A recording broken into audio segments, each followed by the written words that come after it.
a hablar un poco sobre pre y postoperatorio. Ayer conversamos, cuando le mandé un WhatsApp a Paola y después ¿cómo se llama? María, en relación a que ya estaban en el aula virtual la clase, incluso algunos videos que les podía ayudar para las prácticas de laboratorio, las prácticas clínicas. Bueno, se supone que ya han revisado todo lo del pre y postoperatorio, han revisado las lecturas obligatorias.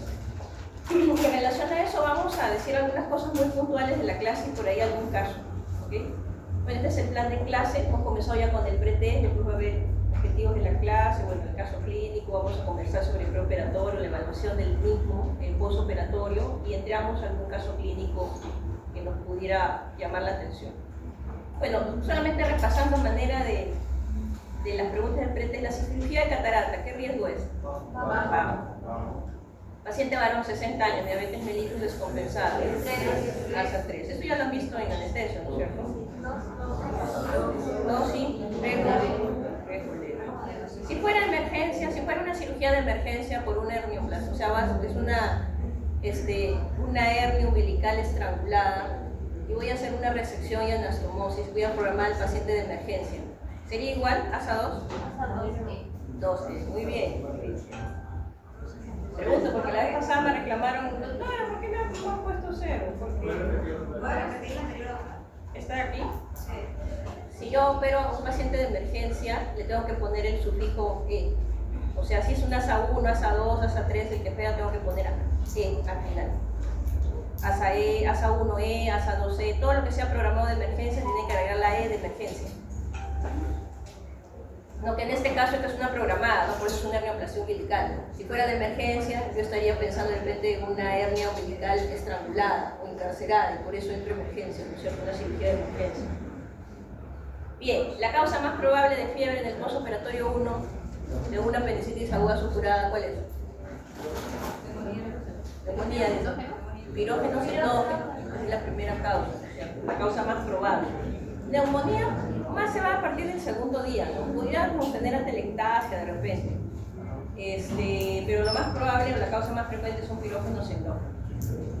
Bien chicos, entonces los objetivos de la clase es determinar el concepto del preoperatorio y la evaluación preoperatoria. Entiendo yo que en sus respectivas sedes han estado ya revisando las historias o viendo algunas cosas del preoperatorio en sus sedes. Tenemos que hacer una buena historia clínica, ¿no? De historia clínica depende mucho el diagnóstico, que usted llegue a su diagnóstico principal y diferencial. En medicina sucede algo interesante, independientemente de la especialidad o independientemente del curso que van llevando, sexto, medicina interna, cirugía, después llevarán gínico y pediatría, hay un razonamiento bien interesante que es el razonamiento clínico, el cual a base de nuestra historia clínica, una historia clínica bien hecha, es decir, de que vemos bien los años que tiene el paciente, los antecedentes del paciente, tanto médicos, quirúrgicos, traumáticos, las alergias, el perfil epidemiológico, los antecedentes familiares, la enfermedad actual y la evaluación que nosotros hacemos en el examen físico es básico para que nosotros agarremos todos los signos, síntomas, todo lo más importante que tenga y podamos hacer una unidad clínica para que finalmente nosotros podamos deducir un diagnóstico principal y diagnósticos diferenciales. Y además los diagnósticos accesorios que tiene el paciente, porque bien como comentamos en la mañana, en el grupo de práctica, el paciente puede ser que venga por un abdomen agudo quirúrgico, de repente por una obstrucción intestinal, de repente por una apendicitis aguda complicada, pero no solamente viene con eso, de repente el paciente es un EPOC severo, de repente el paciente es un cardiópata con una estenosis mitral moderada, de repente el paciente tiene una insuficiencia renal crónica terminal que está en diálisis. Entonces tienen diagnósticos accesorios que uno verá si está compensado o descompensado y que también tenemos que compensarlo para que finalmente el paciente se opere. Es importante ese tema de la historia clínica porque en base a eso vamos a poder hacer un buen plan de trabajo y finalmente vamos a llegar al diagnóstico y con esto al tratamiento adecuado. Y no confundirnos de diagnóstico y hacer un diagnóstico equivocado y por ende un tratamiento inadecuado que va a llegar o a la muerte del paciente o a la complicación del paciente, que eso es lo que no queremos, ¿no? Para eso estudiamos medicina. Y bueno, reconocer las complicaciones postoperatorias más frecuentes y su manejo. Este es mi correo electrónico, por si alguien quiere, ¿cómo se va a tener alguna pregunta que se subió, se puede estar estudiando, se pusieron a ver y de repente tienen alguna consulta. Y bueno, esta es una página de Facebook que bueno, yo creé en la época de la pandemia y que hay algunos videos, algunas cosas interesantes por si quieren revisar. Bien, entonces miren, tenemos un paciente varón de de 78 años con antecedente de infarto, diabetes mellitus descompensada, insuficiencia renal crónica randomizada con shock séptico por una colecitis aguda litiásica, actualmente está con dobutamina e insuficiencia respiratoria en ventilación mecánica. Pregunta, ¿cuál es el asco? ¿Cuál es el manejo? ¿Cuál es el tratamiento quirúrgico que le voy a dar? Pregunta, ¿colecistectomía? ¿Propósito de la vesícula aguda con cálculos? ¿No? ¿Sí? No, sí, no, porque ¿qué hacemos? ¿Ah? ¿Primero qué? Primero sería resolver todo el shock, estabilizar. Primero estabilizar, ya pues está en la UCI. ¿Pero qué hacemos con el paciente? O sea, la causa de todo eso es un paciente que era diabético seguro, tenía su infarto anteriormente, su insuficiencia renal de fondo y se descompensa, ¿no? Se descompensa por el foco séptico. No sabemos si realmente el paciente estuvo tomando su medicación como debiera, qué sé yo, pero además de ello, que pudiera ser una de las causas de descompensación, tenemos un foco séptico que lo está descompensando y lo está llevando a un shock séptico. Y por ende, obviamente, lo estamos manejando en UCI. ¿Es un ASA 4? Sí, es un ASA 4. Si lo operáramos de emergencia sería un ASA 4E, pero la pregunta es, ¿tendríamos que hacer una colecistectomía o no? Y si no, ¿qué hacemos? Llamamos a los grupos. André, ¿cómo se llama? Todo lo que estamos usando empezando la inflamación, podríamos tratar de sacarlo para el día. Si es que no se puede parar. A ver, ¿qué hacemos? Hago una idea, nada más. ¿Dónde está el colecistectomía? ¿Quirúrgica? ¿O percutánea? De primera opción sería percutánea, ¿no es cierto? ¿Por qué? Porque la percutánea involucraría de que fuera anestesia local, ¿no? Si fuera un paciente que fuera un ASA 1, un ASA 2, entraríamos a sala de operaciones para hacer una colecistectomía laparoscópica como primera opción. Pero en el caso de este paciente, el entrar a sala con anestesia general va a descompensar, incluso va a descompensarlo solamente de pasarlo de la camilla de UCI a pasarlo a la sala de operación, ¿no es cierto? De la camilla de UCI lo pasan a otra camilla, ¿no es cierto? De esa camilla lo llevan a sala y en la sala lo sacan de la camilla y lo ponen en la mesa de sala. En esas pasadas, el paciente a veces se choca más, se hace paro cardiorrespiratorio. Entonces, solamente en eso, imagínense con la anestesia general. Entonces, en este contexto tenemos que ver de que este paciente, dado el ASA que tiene y el riesgo quirúrgico que tiene, seguramente es un RQ3 de repente, habrá que sacar el baremo de Goldman, ¿cómo se llama? Es un ASA 3 y por lo tanto la indicación no sería una colecistectomía, sería una colecistostomía y de primera elección sería percutánea y ecográfica, anestesia local o menos inocuo y el paciente se drena, o por ahí comentaron, pero faltó el término de colecistostomía, drenaje no se puede decir nomás así, y hacer ¿cómo se llama? Esta colecistostomía para que drenen los antibióticos y con eso el paciente tiene que ir mejorando. Pues bien, ¿qué es el preoperatorio? Es el tiempo que transcurre desde el momento que le decimos al paciente que se va a operar y que el paciente decide operarse. El paciente decide operarse, le explicamos en qué consiste la cirugía, su diagnóstico, por qué es importante la cirugía, firma el consentimiento informado. Desde ese momento hasta el comienzo de la inducción en anestesia, todo es el periodo preoperatorio. ¿Y por qué es importante la evaluación preoperatoria? Porque primero tenemos que saber cuál es el estado de salud del paciente. Hace un momento lo hemos visto, no es lo mismo un ASA 1 con una colecitis aguda que un ASA 3 con una colecitis aguda. Y por lo tanto, tenemos que ver las enfermedades concomitantes que tiene el paciente, si es alérgico o no es alérgico, si toma alguna medicación que de repente se tenga que suspender. Supongamos que el paciente ha tenido el antecedente de trombosis de miembros inferiores y que en algún momento hizo un TEP, por ejemplo. Es un paciente que seguramente se estará anticoagulando con warfarina. Entonces yo voy a tener que decir al paciente que suspenda la warfarina de repente unos 3 días antes, 4 dependiendo, y cambiarlo para enoxaparina antes de la cirugía, ¿no es cierto? Igualmente, ¿no? Si de repente el paciente está tomando algún hipoglicemiante vía oral, entonces seguramente tendrá que suspenderlo el día de la cirugía. Entonces, dependiendo, obviamente, hay que tener en cuenta las enfermedades que tiene, si toma algún medicamento, las alergias o no, que pudiera conllevar a una complicación perioperatoria si es que se suspendiera o no la medicación.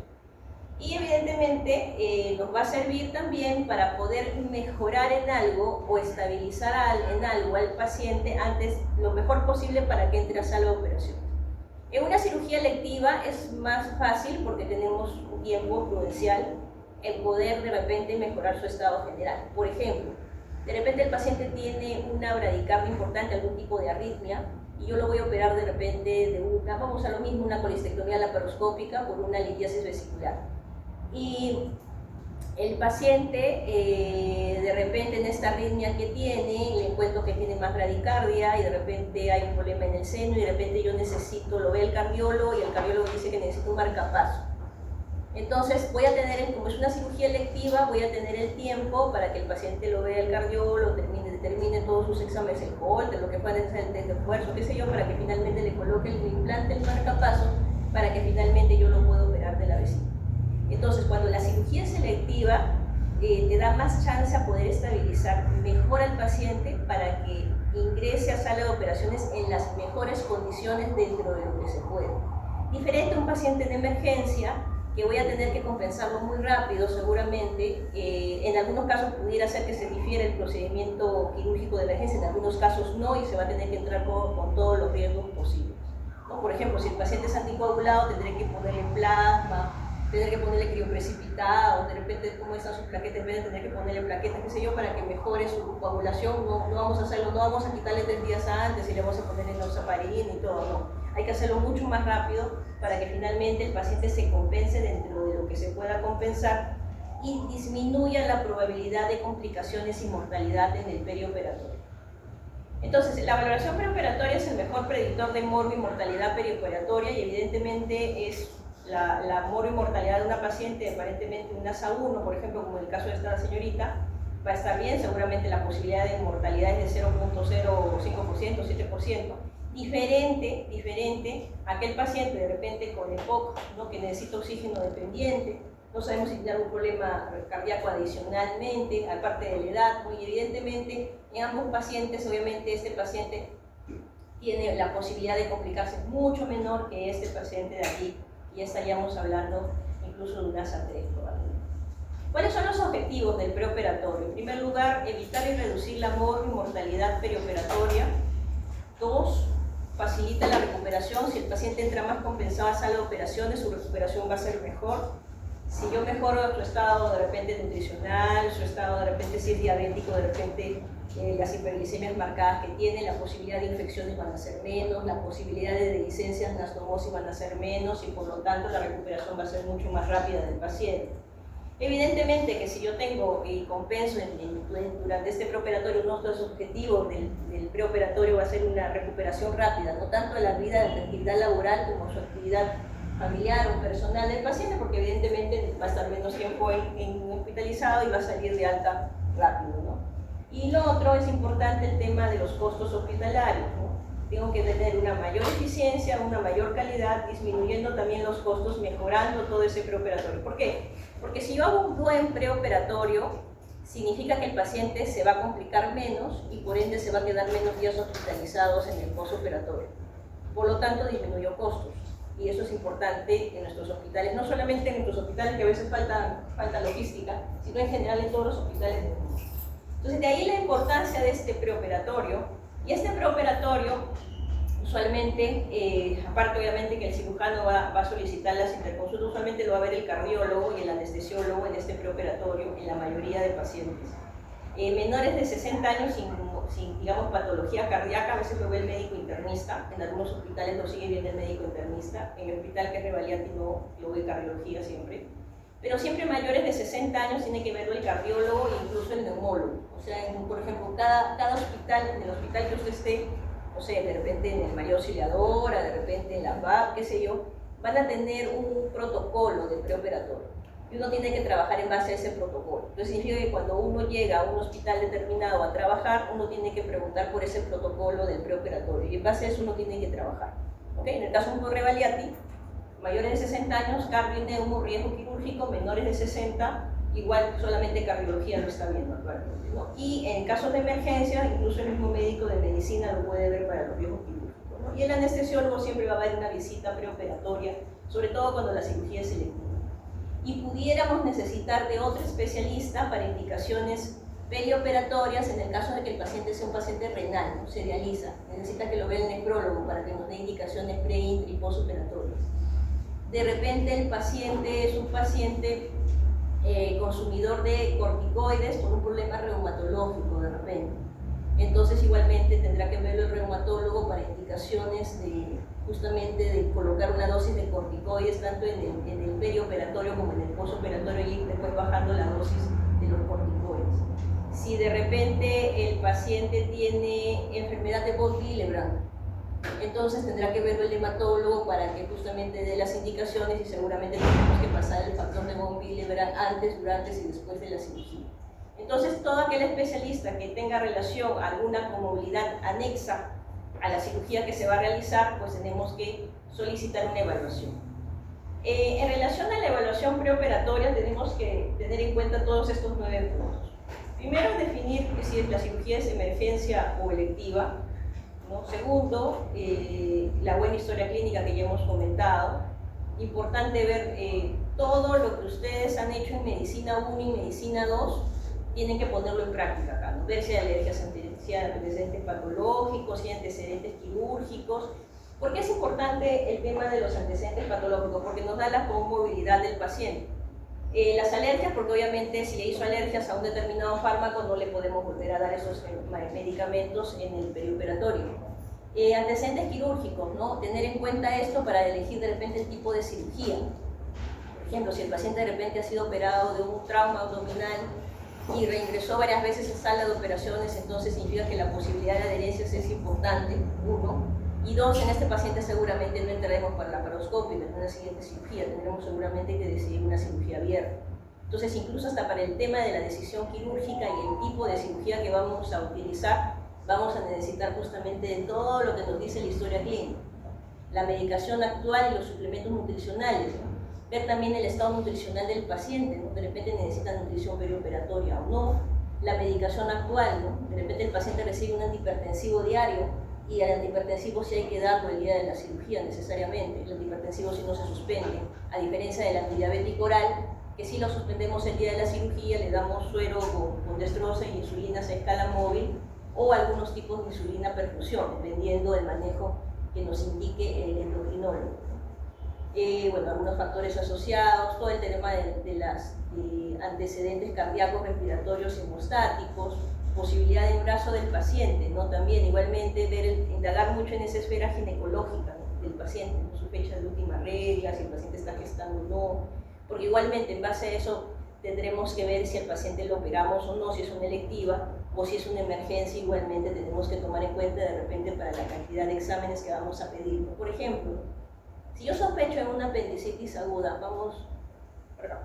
si yo sospecho en una apendicitis aguda en una mujer de 30 años, ¿okay? Y pregunto yo, de repente se le preguntó por su fecha de última regla y ella te dijo, sí, me he arreglado hace 10 días, ¿okay? ¿Tienes pareja? No, ya no tengo. Y tú sospechas de que hay un problema de apendicitis aguda, no está muy claro, el dolor empezó, no siguió toda la cronología de Murphy de repente. Y de repente pero hay un dolor importante en costilla cadenilla. Y tienes una duda razonable. La ecografía, no hay, pues, en ese momento le hicieron la ecografía y la ecografía habla de mucha interposición gaseosa, hay mucho gas, no se observa muy claro la ecografía abdominal, el tema del apéndice. Entonces el segundo paso sería de repente tomar una tomografía, ¿cierto? Ante la duda diagnóstica, ¿le tomarías una tomografía?